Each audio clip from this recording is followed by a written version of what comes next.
Hello everyone, my name is Linda and welcome to Our Future Airbnb.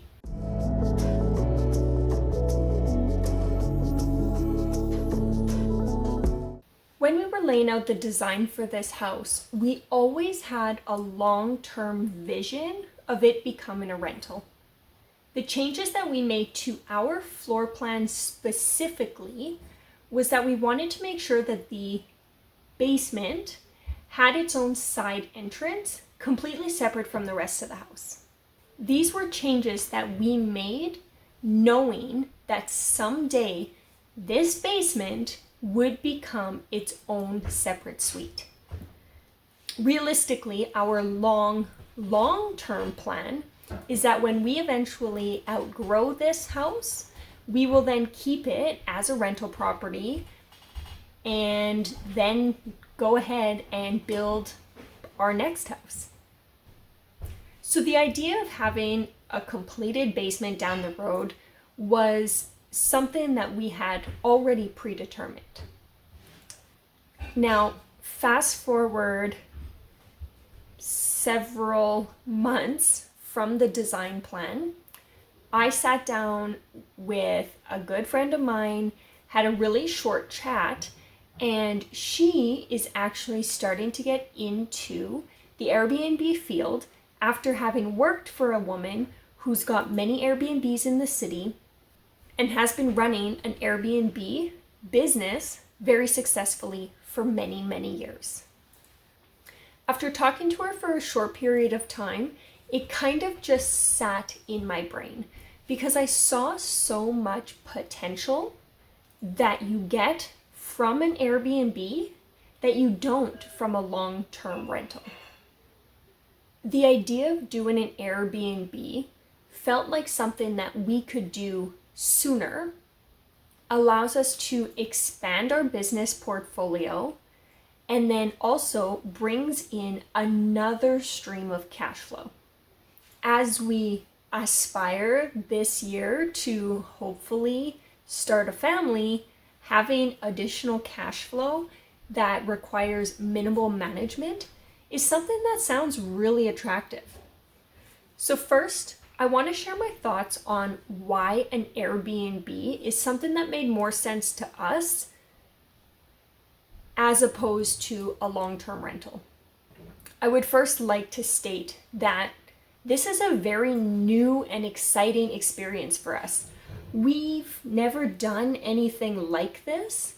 It's very much a learn as you go, but I'm a really big fan of jumping into things, especially when I know that I have the resources and access to so many resources through YouTube or friends who've held Airbnbs. I have so many people that I can lean on in this experience.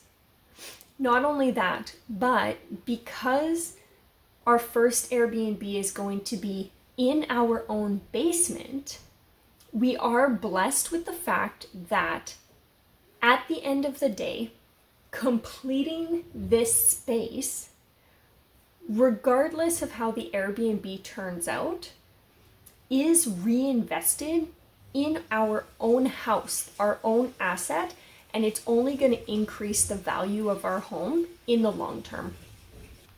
So let me talk about why we are choosing to go with the short-term rental as opposed to a long-term having one person living in our basement.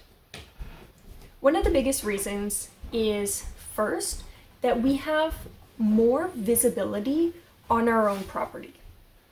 The idea of doing a long-term rental while we were living here just felt like a bit more of a headache.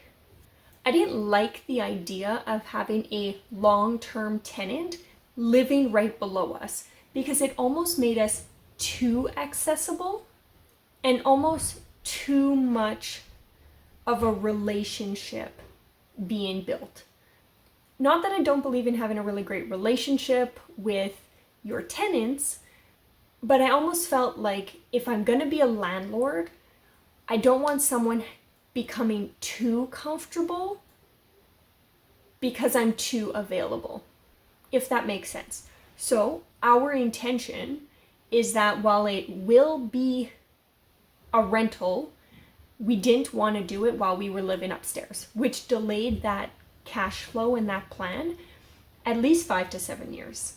Airbnb also has a few other really key things that were really attractive to us. First off, we have the ability to keep a much closer eye on our unit because the people who are staying in it are only staying in it for anywhere from a weekend to a couple weeks, which means we're actually able to get into the unit more often. We know it's being cleaned more often.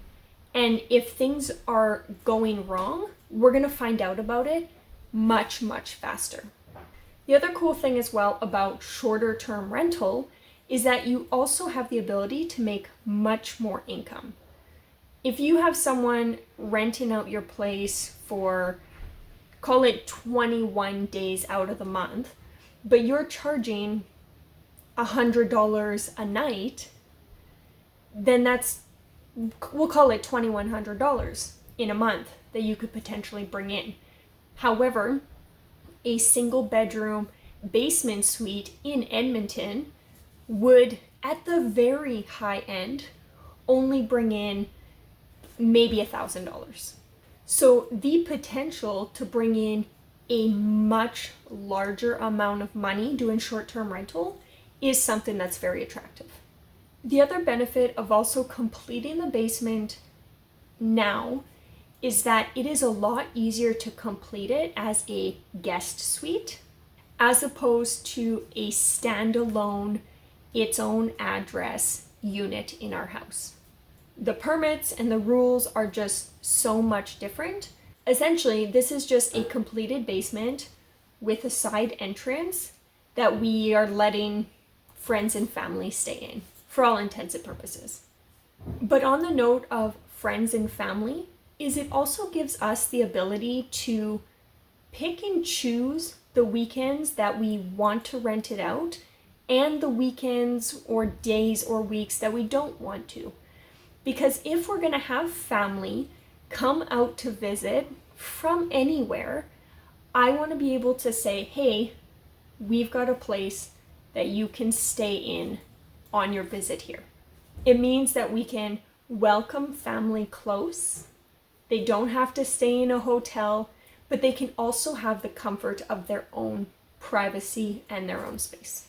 So all in all, an Airbnb just gives us a lot more flexibility in terms of how we get to use this space and being able to have a lot more hands-on and care of our property because the time frame people are in here is so short. So let's get into the how of building this Airbnb. Because our plan was to eventually turn this into a rental in the long run, we had our, oh, the furnace is turning on. Let's wait. How long does a furnace run for? Can't be that long. Is that too loud? Can you hear that? You can totally hear that.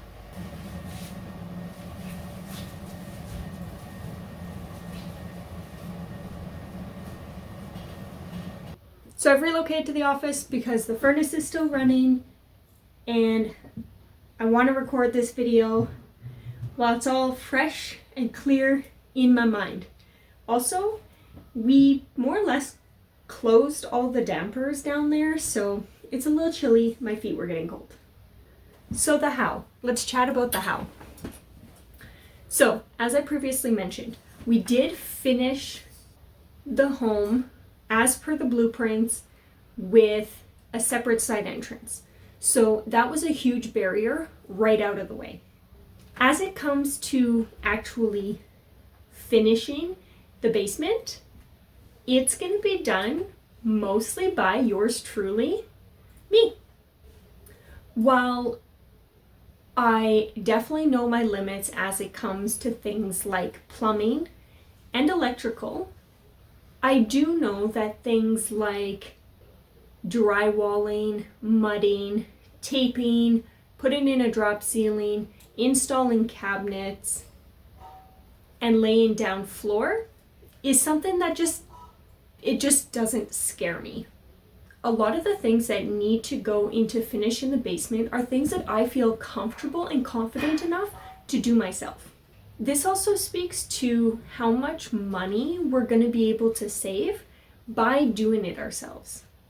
We are incredibly blessed to have a ticketed electrician in the family who we are more than happy to pay to come out and do the electrical. It is definitely one area I just don't touch. And then my dad is a ticketed plumber, so he'll be able to come out and help me do all of the plumbing in the house and double check my work. We also have another really great friend who is a contractor who said that he would have no problem just stopping by, checking my work, and making sure that everything is up to code. Because the basement is being completed as part of a business, we are going to license a rental business to run this Airbnb. So we really want to make sure that everything is done up to code and properly based on city bylaw. So first step, we will be pulling a permit to finish our basement. That really is the first step. And then otherwise, once that's completed, we're just simply waiting for a little bit of the snow to melt so that we can start getting material into the basement through the basement window without things getting overly cold or overly wet. My aspirations would be to have the basement completely done by June. However, with everything that we have going on in our lives, I also understand the hurdles may come up that delay this process. But either way, 2022 is going to include an Airbnb in our basement. My intention is that I'm going to be documenting the entire Airbnb building journey so that I can share the experience with all of you. So make sure that you hit the subscribe button, click that bell, and check back often so that you can follow along on the journey of our 2022 Airbnb. So I'm excited to see you in the next videos. Until next time, see ya!